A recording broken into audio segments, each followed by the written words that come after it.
I think it was the Canberra Declaration submission on page 14. They say that all women undergoing second or third trimester abortion should receive counselling and be informed of the risks of late-term abortion, the possibility of a live birth. So, Mike, did you want to, any of the witnesses from Canberra Declaration like to add to that? Yes, I can speak in that. Thank you, Senator, for your question. I am also here as a former nurse of 9 years, and any medical procedure that's undertaken, part of informed consent is explaining the risks and potential outcomes. And so it really baffles me that this is not a requirement by law, that women and their partners are informed of the potential of a baby being born alive.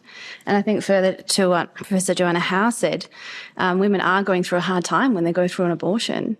And if we're going to care for them and their families well, they need to know that their babies are going to be treated with compassion. They're not going to be denied prompt pain assessment and care. And if there's a chance of life, that they will be given equality under the law, just as that woman and man has been given a chance at life.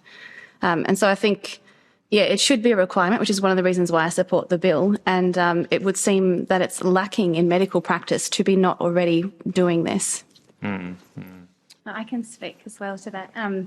Thank you. In regards to the healthcare practitioners, I have seen in some submissions the suggestion that, it's just creating a too much onerous procedure for healthcare practitioners. But as we know, the systems are all already set in place for babies to receive this care.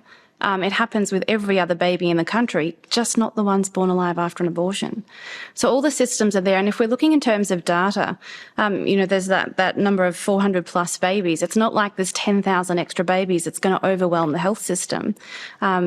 So it's just a matter of that, recognising the systems are already in place. It's not going to overburden the system.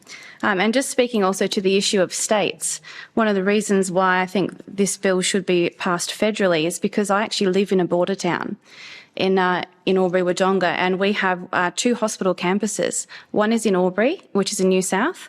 One is in Wodonga, which is in Victoria. And it's literally just separated by a river. The midwifery unit is in the Victorian side, and the rest in the surgical and more acute is in New South Wales. So if a woman has a procedure, say in Albury, and has a baby born alive, and it needs to be rushed to somewhere, it would go to the midwifery unit. But in Victoria, that baby would not be given care. In New South Wales, the law does protect the baby to have care. And that's why there's a conflict and an inequality even within one city. And so that's why I support the bill being passed federally. Thank you. And this is probably my last question as well. This might be to Samuel or to Michelle. In broad terms, one of the things that's been really striking from today's hearing has been the observation about how few Australians are aware of this and why that is. And how difficult it's been to get information and statistics. But through your advocacy, through the Canberra Declaration, does that surprise you? I mean, do you see that as well, that people, perhaps when you talk to people about this, they say, oh, that doesn't happen, that's made up, that's a myth? Is that what you get through as well, and how can we address that? Thank you for the question, Senator. From my personal experience, I didn't know myself until this bill was raised that babies were born alive after abortion. So I would definitely affirm that it is a lack for the Australian public to know that this does occur. And we're obviously very pleased that we get to give this a hearing for the Australian public to create awareness around the issue. I would just like to pick up on the point as well of a federal versus a state level. Because this is a human rights issue, and Australia is signature to, the United Nations Declaration of Human Rights. That was done at a federal level. And so, as I would understand it, we have a federal responsibility to see that actually enacted for every child that is born. So, yes, I do see it as a federal issue. I can just add to that. Yes, people are absolutely shocked. They are horrified. Even in the hotel we were staying at, they thought we were having a birthday party, and I told them what we were here for, and she was like, that is awful. I've also had a lot of nurses, when you raise it, they're like, oh, thank you so much for speaking about it. A lot of nurses have said that, and I noted how many submissions were by nurses and midwives who are horrified about this. But, having worked in the medical profession, we know that things don't always go according to plan. And that part of being competent as healthcare practitioners is that we have systems in place and that we make sure we're caring with the utmost dignity for those. So, yes, I would say that a lot of Australians don't know this is happening, from my experience speaking to a lot. The statistics, yes, were very hard to get a hold of. They were hard to locate. Some of them were buried. Often senators would ask questions and you'd find them in the Hansards, but there hasn't been a good amount of public access to what is happening. And I think the public is owed that, as Coroner you know the one I'm trying to say, sorry. Yes, as he stated, that the public have a right. Australians, we want to be proud of our country, but if we're leaving babies born alive and left to die, like that is a national disgrace. It's a massive human rights violation. And so I believe the public have a right to know that one of the things that's in this bill is required accurate reporting so that we can prove that the public can access this easily to see that we are behaving in accordance with the commitments we've made internationally as well.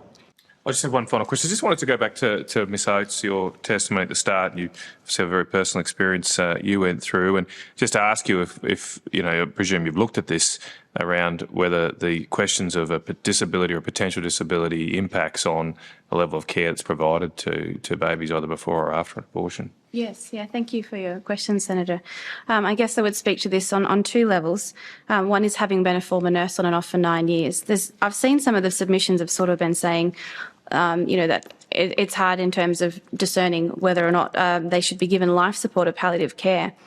And I just think that most healthcare practitioners know, like that's sort of implying that healthcare practitioners are incompetent. Every time a patient is in our care, we are looking at are we looking at active care or are we looking at palliative care? And that's something subconsciously we're doing all day long when we're caring for a patient, because it's inhumane to try and CPR, resuscitate someone, crack ribs, and do all this to someone if we know they're going to die. And so we have to look at whether we should be giving palliative care or not. And that's just, you live and breathe it every day. And I think that for abortion providers, they also know. They know what techniques they've used, they know what they've done, they know, and they should be competent at assessing that. And then on the second thing is that I said I was a former nurse. And the reason for that is I actually am here as a disabled person. And so to say that, someone with a disability, we should just leave them to die is essentially to wish myself and every other disabled Australian dead. And that's just so offensive because here I am as a disabled person in Parliament. And I believe that disabled people have a lot to give their community. And so I thank you for your question just to address that. Thank you, Senator. Thank you, Chair. Thank you, Senators, and thank you to you all for your evidence today and for being part of this committee's work.